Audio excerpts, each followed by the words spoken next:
J'ai vu tous ces noirs et tous ces musulmans qui sortaient, ces arabes, en fait, c'est des gens qui avaient des têtes que j'avais pas l'habitude de voir, parce que j'ai fait, j'ai pas pu m'empêcher d'avoir un peu peur. Israël, qui prétend lutter contre l'islam et l'islamisme par des régimes change violents, transforme en pays des pays qui étaient des pays modernes, hein, le dernier en date c'est la Syrie, en pays dans un chaos permanent tenu par des islamistes radicaux. C'est plus important d'harceler moralement une pauvre gamine qui va mal en la virant de l'école que de s'occuper des pédophiles qui pullulent dans l'éducation nationale et qui eux ne sont pas virés. Mélina, une lycéenne à Annonay en Ardèche, a déclenché une alopécie due au stress et au traitement contre les crises d'épilepsie. Du coup, comme elle voulait pas que ça se voit qu'elle perdait ses cheveux, elle s'est mise à porter un turban. Et là, foot, carton rouge, c'est un symbole religieux. Et s'est fait virer de son lycée. Tu connais, cancer du sein, chimio, voile.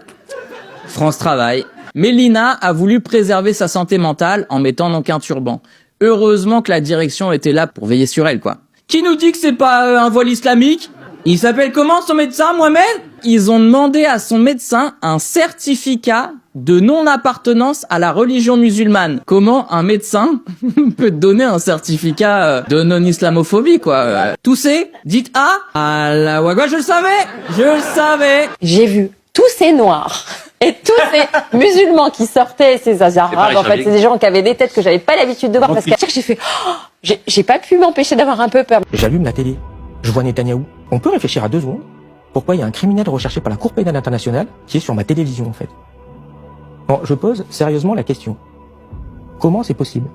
Quand c'est pas lui, c'est le porte-parole de l'armée la plus génocidaire du Moyen-Orient qui vient tranquillement. Puis quand c'est pas lui, c'est l'ambassadeur d'Israël qui passe à peu près toutes les 12 minutes sur un plateau télé. T'as vu l'ambassadeur d'Iran, toi ?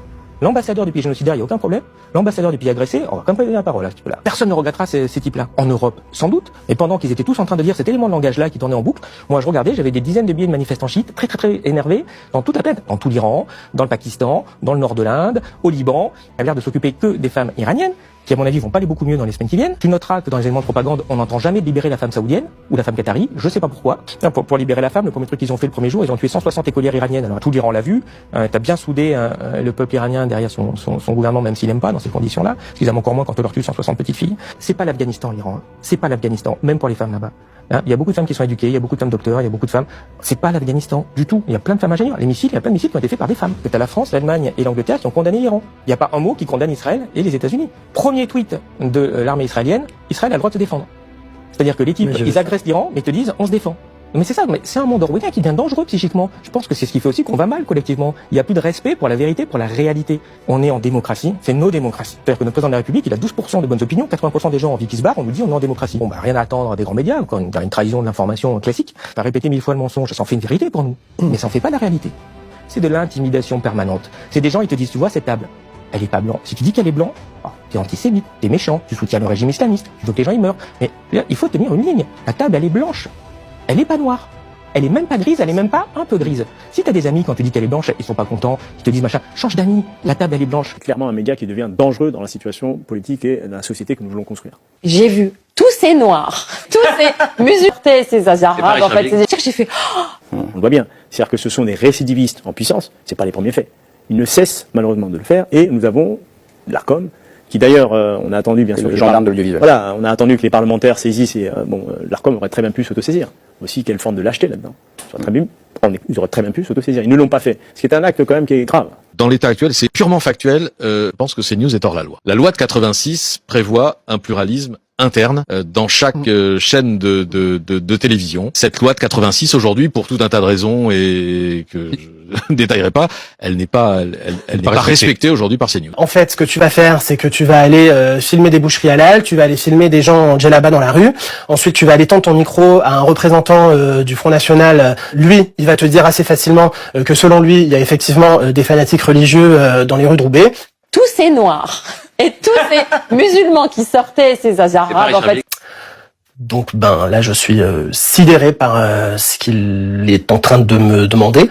Et la conversation ne s'est pas arrêtée là, puisque dans la foulée, il m'a dit, écoute, là, on est en 2021, on va commencer doucement la campagne présidentielle de 2022, donc tous tes contacts dans les offices de tourisme, tes contacts de boulanger, tous ces contacts-là, tu les oublies, puisqu'à partir de maintenant, on ne va plus faire que du muslim. Quoi? Ce sont ces mots? Ce sont ces mots. Il y en a marre de faire des guerres pour Israël depuis en fait le 11 septembre. Hein. Depuis le 11 septembre, tout ce que fait l'Amérique, c'est de dégager des gens qui gênent le projet du Grand Israël. Ça a commencé par l'Irak de Saddam Hussein, qui est aujourd'hui un pays à moitié détruit sous domination chiite. Alors que je rappelle, sous Saddam Hussein, c'était un pays développé, avec Tariq Aziz, qui était un chrétien comme ministre des Affaires étrangères, des femmes médecins. Enfin, je veux dire, Israël, qui prétend lutter contre l'islam et l'islamisme par des régimes change violents, transforme en pays des pays qui étaient des pays modernes, hein, le dernier en date c'est la Syrie, en pays dans un chaos permanent tenu par des islamistes radicaux. Avant c'était la haine des juifs, hier les juifs, aujourd'hui les arabes, et demain à qui le tour? Les islamistes de tout poil. Dans un instant, Marine Le Pen, on parlera d'insécurité. L'immigration, on est en train d'immigration massive, une guerre de civilisation qui prendrait quelle forme? 80% des Français ne s'en laissent plus compter. Ils savent très bien qu'il y a un lien insécable entre insécurité et immigration. Est-ce qu'on sait pourquoi il y a plus de punaises de lit aujourd'hui? Est-ce lié à l'hygiène? Je vais poser toutes les questions.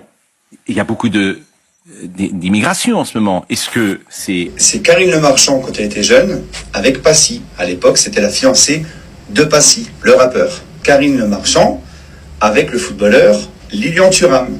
Karine Le Marchand avec un autre rappeur, Joey Star. Les ex à Karine Le Marchand, c'est qu'ils étaient noirs.